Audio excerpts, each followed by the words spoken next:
सिंह साहब। गोपाल सिंह यादव, संजय सिंह।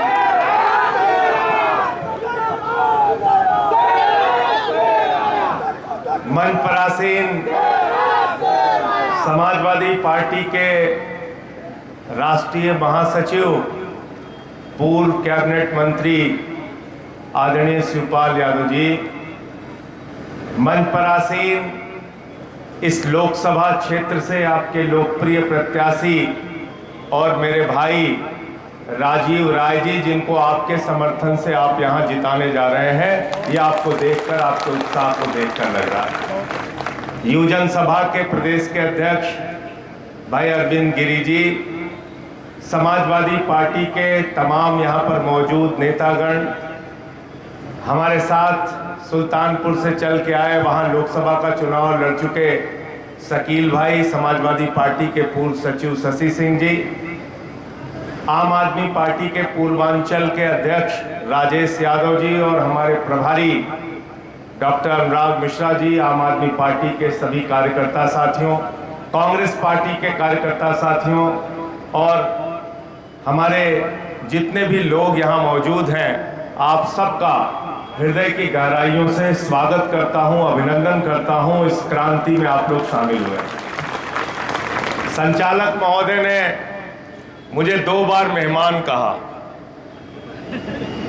तो मुझे इस शब्द पे आपत्ति है। मैं अपनी विनम्र आपत्ति जताता हूं। मैं समाजवादी युवजन सभा का प्रदेश का सचिव रहा हूं और जम के लड़ाई लड़ा हूं, जेल भी गया हूं, लाठी भी खाया हूं, मुकदमे भी लिखवाए। और ये अरविंद गिरी उस समय हमारे साथ होता था। अरविंद कहाँ गया? संजय भैया जिंदाबाद। और भैया जिंदाबाद।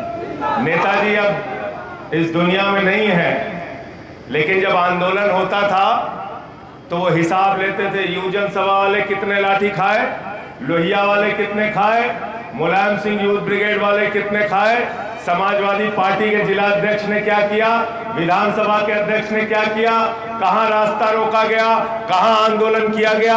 हम लोग आंदोलन के कोख से पैदा हुए हैं, किसी मोदी और किसी सरकार की तानाशाही से डरते नहीं। मुझे 6 महीने तक जेल में रखा मोदी जी की सरकार ने, और गुनाह सिर्फ एक था कि इनसे आंख से आंख में मिला के बात करता था। और मैंने संसद के अंदर नारा लगाया था, मोदी अडानी भाई भाई, देश बेच के खाई मलाई। पूरा देश बेच रहे हो आप। अभी रोजगार का जिक्र कर रहे थे राजीव राय जी, कहां रोजगार बचा आपका? प्रधानमंत्री जी ने आपको गारंटी दी थी 2 करोड़ नौकरी हर साल देंगे नौजवानों, हमको वोट दे दो। 20 करोड़ नौकरी मिलनी थी 10 साल में, 80 करोड़ लोगों को 5 किलो राशन की लाइन में खड़ा कर दिया।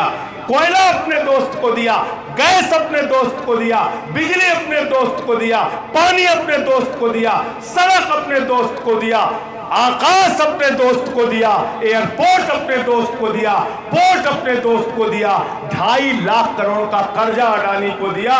पहले रेल में चाय बेचते थे, अब रेल बेच रहे हैं। और हमसे क्या कह रहे हैं? कह रहे हैं गाजीपुर वालों, घोसी वालों, बलिया वालों, पूर्वांचल का जो नौजवान सुबह 4 बजे उठ के परिश्रम करके अपने शरीर को तैयार करता था, -45 डिग्री टेम्परेचर में सियाचिन में ड्यूटी करता था, +50 डिग्री टेम्परेचर में जैसलमेर में ड्यूटी करता था, कहता था भारत की सीमा की रक्षा के लिए अगर अपने सीने पे गोली खानी पड़ेगी तो उसके लिए भी तैयार है। उन नौजवानों को भी आपने धोखा दे दिया, अग्निवीर बना दिया। कह रहे 4 साल की नौकरी, 17 साल में हमारा जवान सेना में भर्ती होगा, 21 साल में वो रिटायर हो जाएगा। अरे प्रधानमंत्री जी, जब हमारे घर का बेटा 21 साल में रिटायर हो जाएगा तो 73 साल की उम्र में तुमको भी रिटायर कर देंगे, तुमको तीसरी बार मौका नहीं देंगे। बताओ मिलना चाहिए कि नहीं मिलना चाहिए मोदी को मौका? मोदी को मौका मिलना चाहिए कि नहीं मिलना चाहिए? नहीं मिलना चाहिए। और ये आपको तय करना है। मोदी को रिटायर करोगे ना आप लोग, पीछे तक हाथ उठा के बताओ, रिटायर कर देना। और शिवपाल जी यहां बैठे हैं, अखिलेश जी के सामने भी बात हुई, राहुल गांधी जी भी मौजूद थे। जिस दिन इंडिया गठबंधन की सरकार बनेगी 48 घंटे के अंदर अग्निवीर योजना को कूड़ेदान में डालेंगे, पुरानी भर्ती फिर से शुरू होगी। पुरानी भर्ती फिर से शुरू होगी। जैसे सेना में पहले भर्ती होती थी वैसे ही भर्ती होगी सेना के अंदर। भारत के रक्षा मंत्री भी रहे मुलायम सिंह यादव जी, आप सब लोग जानते हैं, हमेशा सेना के गौरव को बढ़ाने का काम किया। नेताजी जब रक्षा मंत्री बने तो उन्होंने कहा अगर कोई जवान हमारा सीमा पे शहीद होता है तो उसकी डेड बॉडी, उसका जो पार्थिव शरीर है वो उसके घर आएगा, उसके पहले शरीर घर नहीं आता था। ये श्रेय अगर किसी को जाता है तो नेताजी मुलायम सिंह यादव जी को।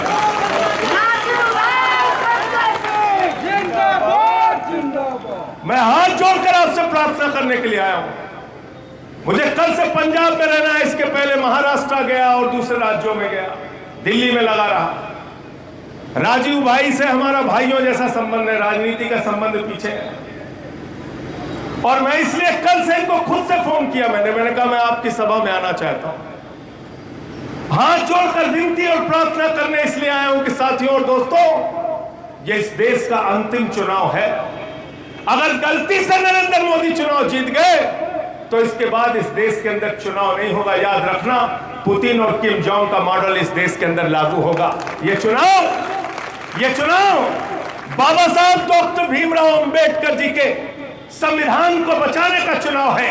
ये चुनाव दलितों को, पिछड़ों को, आदिवासियों को मिलने वाले आरक्षण को बचाने का चुनाव है। ये चुनाव भारत के अंदर चुनाव और अपने वोट की ताकत को बचाने का चुनाव है। इस बार अपना वोट बचाने के लिए वोट देना, ये कहने के लिए आया हूं। आपने देखा सूरत के अंदर बगैर चुनाव के बीजेपी का कैंडिडेट जीत गया। इंदौर के अंदर कांग्रेस के कैंडिडेट का अपहरण कर लिया गया। अरुणाचल प्रदेश में 10 विधायक भारतीय जनता पार्टी के बिना चुनाव के जीत गए। चंडीगढ़ में जीता था मेयर इंडिया गठबंधन का, जिता दिया बीजेपी वालों का। मैं तो कहता हूं, मैंने सोना चोर सुना था, कार चोर सुना था, बाइक चोर सुना था। नरेंद्र मोदी और उनका गैंग पार्टी चोर है, पार्टी चोर। पार्टी चुरा लेते। उद्धव ठाकरे की तीर कमान चुरा ली, शरद पवार की घड़ी चुरा ली। आए थे दिल्ली में हमारी झाड़ू चुराने, हमारे लोगों ने मार झाड़ू उनको वापस कर दिया। हमारे पार्टी के सबसे बड़े नेता, हमारे मुखिया अरविंद केजरीवाल को जेल में डाल दिया।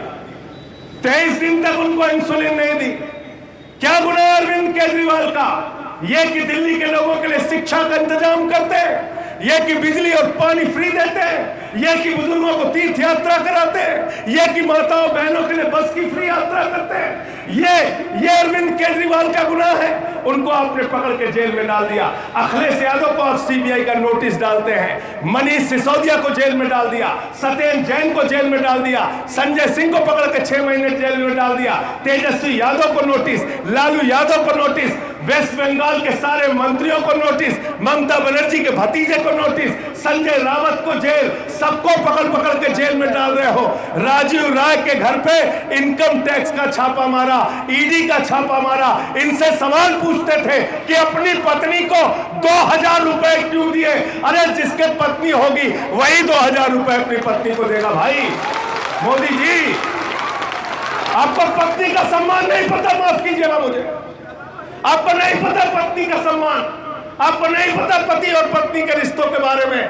आप तो ऐसी भाषा का इस्तेमाल कर रहे हैं। हर चलन के बाद भारतीय जनता पार्टी का वोट गिर रहा है और हर चरण के बाद प्रधानमंत्री की भाषा गिर रही है, लगातार गिरती जा रही है।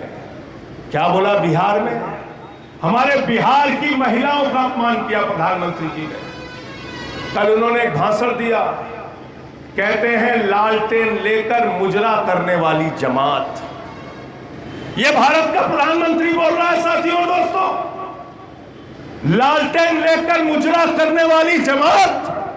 अरे आरजेडी के अंदर जो हमारी महिला कार्यकर्ता है वो लालटेन लेकर चलती है। अपने पार्टी का सिंबल स्वाभिमान और सम्मान के लेके चलती हैं, उनको मुद्रा करने वाले अगर तुम कह रहे हो प्रधानमंत्री जी, तो मैं कहना चाहता हूं आपकी हिम्मत नहीं होनी चाहिए बिहार की महिलाओं का अपमान करने का।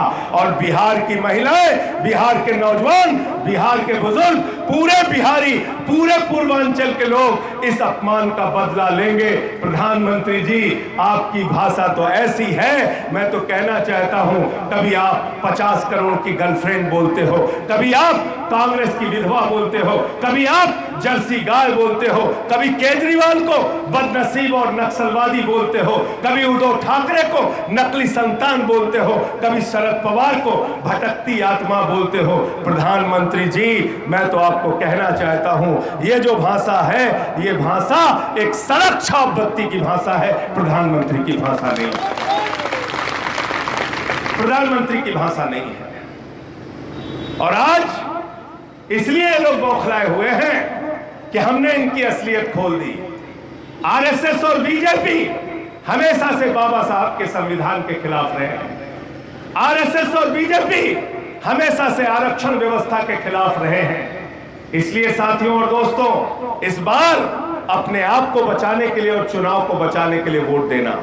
यहां पर पिछले चुनाव में समाजवादियों के भरोसे जो जीते थे, समाजवादी पार्टी के कार्यकर्ताओं ने जिनके लिए प्रचार किया था, वो मंत्री जी अपने बेटे को लेके आ गए, बीच में चले गए भाजपा की गोदी में, मंत्री जी बन गए और मंत्री जी बन के अपने बेटे को लड़ाने के लिए आ गए चुनाव में। अखिलेश यादव की बदौलत, समाजवादी पार्टी के कार्यकर्ताओं की बदौलत मिलकर आप चुनाव लड़े थे। आपकी जिम्मेदारी थी, जितने विधायक आपके जीते थे सब पहले इस्तीफा देते, तब आप राजनीति करने आते, तब आप मैदान में जाते। और क्या बोला था ओम प्रकाश राजभर जी ने? बोला था राजीव राज, मैं नहीं बोल रहा हूं। उन्होंने क्या कहा था? उन्होंने कहा था भारतीय जनता पार्टी में लीडर नहीं होते, लोडर होते हैं। बोला था नहीं बोला था? झूठ तो नहीं बोल रहा हूं मैं, बोला था ना? कहा था लीडर नहीं लोडर होते हैं। अरे लीडर तो यहां बनना था, लोडर बनने क्यों चले गए भैया बीजेपी में? बताओ ना, क्यों चले गए आप लोडर बनने? मैं आप लोगों से कहने के लिए आया हूं, कहीं किसी गलतफहमी में मत रहना। राजीव राय जी को सभी समाज के लोगों का वोट मिल रहा है और जिसको सबका वोट मिलता है वही चुनाव में जीतता है, और वो काम इनके साथ होने जा रहा है। मोदी जी कहते हैं हमारी ये गारंटी है। मैंने मोदी जी से कहा, मोदी जी आपकी एक गारंटी है। लोगों ने हमसे कहा भाई एक गारंटी मोदी जी ने की है पूरी? हमने कहा हाँ की है। बोले क्या? मैंने कहा 2 करोड़ नौकरी देकर, नौकरी का वादा करके नौजवानों से झूठ बोला, किसानों की आमदनी दोगुना करने का वादा करके किसानों से झूठ बोला, रुपया मजबूत करने का वादा करके देश की जनता से झूठ बोला, 15 अगस्त 2022 तक सबको पक्का मकान देने का वादा करके इस देश के लोगों से झूठ बोला। प्रधानमंत्री जी ने महंगाई कम करने का वादा करके इस देश के लोगों से झूठ बोला। 250 रुपए लीटर सरसों का तेल बिका, 120 रुपए लीटर पेट्रोल बिका, 100 रुपए लीटर डीजल बिका, सब्जियां महंगी हो गई, आसमान पे चला गया सिलेंडर का दाम, 1200 रुपए का हो गया। और काला धन लाकर हर खाते में कितना देने वाले थे? जोर से बोलिए, सबको याद है, कोई भूला नहीं है। राजू भाई, यहां भी किसी का 15 लाख नहीं आया, 15 पैसे नहीं आए। और हमारी माताएं बहनें जो बैठी है, इन्होंने अपने पति से छिपा के 1000-500 की नोट संदूक में रखी थी कि बेटी की शादी होगी तो ये पैसा काम आएगा, घर में कोई बीमार होगा तो ये पैसा काम आएगा। मोदी जी ने कहा माताओं और बहनों, यही काला धन है, लाइन में लग के इसको जमा कर दो, उसको भी खाली करा दिया। तो काला धन लाने के नाम पे झूठ बोला। तो प्रधानमंत्री जी की एक ही गारंटी है, झूठ बोलने की गारंटी, झूठ बोलने की गारंटी। अभी क्या कह रहे हैं? कह रहे हैं 400 पार, 400 पार, 400 पार। गए बंगाल में, कहने लगे 200 पार, 200 पार, 200 पार, आई 73 सीट। गए झारखंड में, कहने लगे 65 पार, 65 पार, 65 पार, आई 23 सीट। गए महाराष्ट्र में, कहने लगे 150 पार, 150 पार, 150 पार, आई 105 सीट। गए कर्नाटक में, कहने लगे 130 पार, 130 पार, 130 पार, आई 65 सीट। गए हरियाणा में, कहने लगे 75 पार, 75 पार, 75 पार, आई 40 सीट। गए दिल्ली में, कहने लगे 45 पार, 45 पार, 45 पार, आई 8 सीट। गए मिजोरम में, कहने लगे 21 पार, 21 पार, 21 पार, आई 1 सीट। अब कह रहे 400 पार, 400 पार, 400 पार, जनता करे तड़ी पार, तड़ी पार, तड़ी पार। तड़ी पार करना है कि नहीं करना, बताओ। और आपसे हाथ जोड़ के प्रार्थना करने के लिए आया हूं, राजीव राय जी के लिए, इंडिया गठबंधन के लिए, समाजवादी पार्टी के लिए, साइकिल चुनाव निशान के लिए 1 जून को सुबह से लाइन में लग के, और समाजवादी लोग तो वैसे भी मेहनती होते हैं, परिश्रमी होते हैं, इतना वोट डालना, ये आराम करने वाले लोग हैं, घर में सोते रहे तब तक आपका वोट पड़ जाना चाहिए। इनको जिताना है, किसी वर्ग के नहीं है लोग, याद रखना, किसी के प्रति इनके मन में श्रद्धा नहीं है। ये वो लोग हैं जब 5 साल मुख्यमंत्री रह के अखिलेश यादव जी ने अपना घर खाली किया तो गंगा जल से घर धुलने का काम किया। ये वो लोग हैं, अखिलेश यादव जी ने अपनी पत्नी के साथ कन्नौज में मंदिर में पूजा की तो मंदिर से निकलने के बाद गंगा जल से मंदिर को धुलने का काम किया। मैं आप लोगों से कहने के लिए आया हूं, अखिलेश यादव के इस अपमान का बदला अपने वोट की ताकत से आपको लेना है। लेना है कि नहीं लेना है, बताओ। मंदिर का शिलान्यास हो रहा था, तत्कालीन राष्ट्रपति हमारे श्री रामनाथ कोविंद जी दलित समाज से आते हैं, भागवत बुलाए जाते हैं, राज्यपाल बुलाई जाती हैं, लेकिन हमारे देश के राष्ट्रपति को नहीं बुलाया गया, रामनाथ कोविंद जी को शिलान्यास में नहीं बुलाया गया। मंदिर का उद्घाटन होता है, देश के प्रधानमंत्री जाते हैं, उत्तर प्रदेश के मुख्यमंत्री जाते हैं, भागवत जी जाते हैं, राज्यपाल जाती हैं, जो आदिवासी समाज से हमारी राष्ट्रपति आती हैं द्रौपदी मुर्मू जी, उनको नहीं बुलाया गया। ये लोग नफरत करते हैं दलितों से, पिछड़ों से, आदिवासियों से, और इतना ही नहीं, अब तो इनकी नफरत इतनी आगे बढ़ चुकी है कि ये किसी के भी सगे नहीं है। पहले हिंदू को मुसलमान से लड़ाओ, फिर हिंदू को सिख से लड़ाओ, फिर हिंदू को ईसाई से लड़ाओ, फिर हिंदू को हिंदू से लड़ाओ, मराठा को गैर मराठा से लड़ाओ, जाट को गैर जाट से लड़ाओ, और अब तो क्षत्रिय समाज का इतना बड़ा अपमान किया कि क्षत्रिय समाज के लोग तो पूरे देश में संकल्प ले चुके हैं, सौगंध खा चुके हैं कि किसी भी हालत में भारतीय जनता पार्टी को वोट नहीं देंगे। क्या बोला? इनका एक मंत्री है, कैबिनेट मंत्री रूपाला, वो क्षत्रिय समाज के बहू बेटियों पे सवाल उठाया उसने। हमसे लड़ो, हमको मारो, हम पे गोलियां चलाओ, हमको जेल में डाल दो, हमें चिंता नहीं है, लेकिन हमारे परिवार की बहू बेटियों पे सवाल उठाओगे तो तुम्हारे घर में घुस के तुमको पराजित करने का काम करेंगे, याद रखना। और इस समय तो अलग ही राजनीति चल रही है। केजरीवाल जी ने उसका खुलासा कर दिया, पूरी भाजपा बौखला गई। केजरीवाल जी ने कहा 75 साल में मोदी जी रिटायर होंगे, उसके बाद अमित शाह को प्रधानमंत्री बनाएंगे, और गलती से अगर बीजेपी वाले जीत गए तो 2 महीने में योगी जी को हटाएंगे। पूरी भाजपा बौखला गई, कहने लगे नहीं नहीं मोदी जी रहेंगे, मोदी जी रहेंगे, मोदी जी रहेंगे। किसी एक आदमी ने नहीं कहा कि योगी जी रहेंगे। किसी ने कहा क्या, बताओ भाई? किसी ने कहा? इसका मतलब 2 महीने के अंदर नरेंद्र मोदी और अमित शाह मिलके योगी का बुढ़िया बिस्तर बांध के वापस भेजने का काम करेंगे। करेंगे कि नहीं करेंगे, बताओ? इनका बुढ़िया बिस्तर बांधने का काम करेंगे। साथियों और दोस्तों, मैं आप सबसे ये कहने के लिए आया हूं, ये क्रांतिकारियों की धरती है। मुझे कई बार लोग कहते हैं संसद में आप बहुत अच्छा बोलते हैं, तो मुझे याद आते हैं लाडली मोहन निगम जी, मुझे याद आते हैं मधुलिमेर जी, मुझे याद आते हैं जनेश्वर मिश्रा जी, मुझे याद आते हैं मोहन सिंह जी, मुझे याद आते हैं चंद्रशेखर जी। पूर्वांचल की धरती ने इतने वक्ता दिए हैं, इतने संघर्षशील नेता दिए हैं, इतने बोलने वाले दिए हैं, इतने लड़ने वाले दिए हैं। कि हमारे सीने कम नहीं पड़ेंगे, हमारे सर कम नहीं पड़ेंगे, हमारा हौसला कम नहीं पड़ेगा। मोदी के फरमान से देश नहीं चलेगा, ये देश चलेगा बाबा साहब के संविधान से। बाबा साहब के संविधान से चलेगा ये देश। आज आपके सामने तमाम वो मुद्दे हैं, आपकी जिंदगी की दुश्वारियां हैं, महंगाई का सवाल है, बेरोजगारी का सवाल है, अशिक्षा का सवाल है, पेपर लीक तो बताया ही राजीव राजी ने। आज नौजवान परीक्षा देता है, परिश्रम करता है, मेहनत करता है, पैसे खर्च करता है, बाद में पेपर लीक हो जाता है, पेपर लीक हो जाता है। तो अंत में इन्हीं लाइनों के साथ कि कैसे कैसे मंजर अभी आने लगे हैं और गाते गाते लोग चिल्लाने लगे हैं, बदल डालो अब इस तालाब के पानी को, कमल के फूल तो मुरझाने लगे हैं, कमल के फूल तो मुरझाने लगे हैं। संजय भैया जिंदाबाद, जिंदाबाद। ये अमन बिक रहा है, चमन बिक रहा है, गरीबों के तन का कफन बिक रहा है, बाजारों में बहनों का तन बिक रहा है। यारो बुरा न मानो तो कह दूं, इन बेईमानों के हाथों वतन बिक रहा है, इन बेईमानों के हाथों वतन बिक रहा है।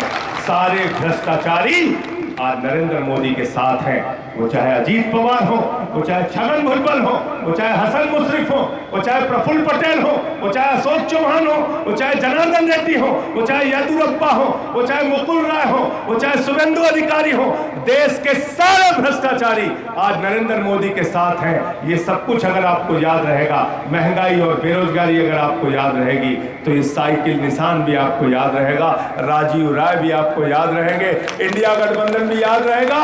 और जितने वादे हम लोगों ने किए हैं, एक एक वादे हम लोग पूरा करके दिखाएंगे। बहुत बहुत शुक्रिया, बहुत बहुत धन्यवाद। इंकलाब जिंदाबाद,